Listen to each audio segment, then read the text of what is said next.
নমস্কার, জয় মা তারা, জয় গুরু বামদেব। আমি জ্যোতিষগুরু দ্রোণাচার্য। দর্শক বন্ধু, যে কাজে আপনি করতে যাচ্ছেন বিফল হচ্ছেন, আপনি দিগ্ভ্রান্ত হয়ে যাচ্ছেন, কি করবেন, কোথায় যাবেন, কিছুতেই আপনি কোনো কাজে সফলতা পাচ্ছেন না। আচ্ছা দর্শক বন্ধু, আপনি এটা কি কখনো ভেবেছেন যে হতে পারে যে আপনার জন্মছকে বা করতলে শনি গ্রহ ডিস্টার্ব হয়ে গেছে? ডিস্টার্ব মানে নিচস্থ হতে পারে, দুর্বল হতে পারে, পাপগ্রহ যুক্ত দৃষ্ট হতে পারে, বা আপনার সাড়ে সাথী চলতে পারে, ডাইয়া চলতে পারে। তার সঙ্গে সঙ্গে অবশ্যই রাহুও খারাপ অবস্থায়। তাই হয়তো আপনি যে কাজটাই করতে যাচ্ছেন সে কাজটাতেই আপনি বিফল হচ্ছেন।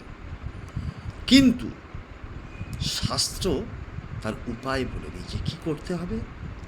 না, একটা খোসা ছাড়ানো গোটা নারকেল নেবেন, যে কোনো শনিবার দিন শুদ্ধভাবে শুদ্ধ বস্ত্রে সেই গোটা নারকেলটাকে একটা কালো কাপড়ের টুকরো ছোট্ট করে তাকে মুড়ে নেবেন। নারকেলটাকে মুড়ে নিয়ে নিজের মাথার উপর দিয়ে অ্যান্টি ক্লকওয়াইজ 7 বার ঘোরাবেন, ঘুরিয়ে কোনো প্রবাহিত জলে ভাসিয়ে দেবেন। পরপর 4টে শনিবার করতে থাকুন, দেখুন আপনি যে কোনো কাজে অবশ্যই সফলতা পাবেন।